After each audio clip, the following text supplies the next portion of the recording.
Friends 'Vijay' భార్య సంగీత ఇప్పుడు 'విజయ్, త్రిషలకు' పెద్ద షాక్ ఇవ్వబోతోంది అంటే అవుననే తెలుస్తుంది.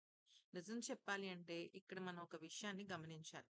అయితే కొన్ని రోజుల క్రిందట 'విజయ్' భార్య సంగీత కోర్ట్‌లో విజయ్ దగ్గర నుంచి విడాకులు కావాలి అని చెప్పేసి పిటిషన్ ఏసింది అన్నట్టుగా ఒక వార్త అయితే బాగా వైరల్ అయింది. అది అటు సంగీత కానీ, ఇటు విజయ్ కానీ ఎవ్వరూ కన్ఫర్మ్ చేయలేదు. కానీ వార్త మాత్రం చాలా బలంగా వచ్చింది. దీనికి తోడు దాదాపుగా కొన్ని నెలల నుంచి సంగీత విజయ్‌తో చెన్నైలో ఉండటం లేదు. తను లండన్‌లో ఉంటుంది. దానికి తోడు విజయ్ పెద్ద కొడుకు సంజయ్ కూడా లండన్‌లోనే తన తల్లితో పాటు ఉంటున్నాడు. కూతురు మాత్రం విజయ్ వాళ్ళ మమ్మీ, డ్యాడీతో ఉంటుంది. అంటే వాళ్ళ నానమ్మ, తాతయ్యలతో ఉంటదనమాట. అంతే కాకుండా విజయ్ వాళ్ళ అమ్మ, నాన్నలకి సంబంధించిన 60వ బర్త్‌డే 60వ మ్యారేజ్ డే రోజు కూడా 60 ఏళ్ల మ్యారేజ్ డేకి కూడా ఇక్కడ విజయ్ భార్య లేదనమాట. సో, ఇవంతా చూసినట్టయితే వీళ్ళిద్దరి మధ్య విడాకులనేవి జరగబోతున్నాయి. 'త్రిషతో' ఎఫైర్ పెట్టుకున్నందుకే ఇదంతా జరుగుతుందని చెప్పేసి చాలా రూమర్స్ వచ్చాయి. దీనిపైన విజయ్ కూడా ఎలా స్పందించాడంటే, "దయచేసి మీరు నా పర్సనల్ విషయాల్లో జోక్యం చేసుకోవద్దు. అంటే మీరెక్కువ ఆలోచించొద్దు. దానివల్ల ఏమీ మీకు ఉపయోగం ఉండదు" అని జెప్పేసి చెప్పడం అయితే జరిగింది.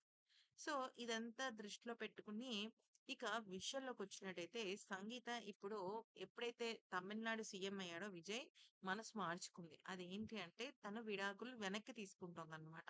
ఎందుకనంటే విజయ్ ఎక్కడా కూడా ఆఫీషియల్‌గా నేను విడాకులు తీసుకుంటున్నానన్న విషయం చెప్పలేదు. సెకండ్ పాయింట్ ఈవెన్ సంగీత కూడా తను ఆఫీషియల్‌గా చెప్పలేదు. At the same point Vijay కొడుకు సంజయ్ ఇప్పుడు ఎదుగుతున్నాడు. తను త్వరలోనే డైరెక్టర్ అవ్వబోతున్నాడు.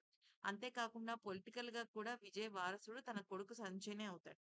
సో, సంజయ్‌కిను, విజయ్‌కి గత కొన్ని రోజులుగా తన తల్లి కారణంగా పడటం లేదు. అంటే విభేదాలొచ్చాయి తండ్రి కొడుకులకి. సో, ఆ విభేదాలు పోగొట్టి మళ్ళీ తండ్రి కొడుకుల్ని ఒకటి చేయాలి అంటే సంగీత ఇప్పుడు విడాకులు తీసుకుంటే ఇంకా దూరం అయిపోతారు తల్లి, కొడుకులు. సో, ఆ భవిష్యత్తుని దృష్టిలో పెట్టుకొని తను లీగల్‌గా విడాకులు తీసుకోవటం లేదు. మరి విజయ్‌తో కలిసిపోతుందా అంటే కొన్నాళ్ళ పాటు తను చెన్నైలోనే విజయ్‌తో పాటే ఉండడానికి సిద్ధపడింది. లండన్ నుంచి కాకుండా ఇక్కడ ఉండడానికి సిద్ధపడిందనమాట. ఎందుకనంటే విజయ్ సాధించిన ఘనత మామూలు విషయం కాదు.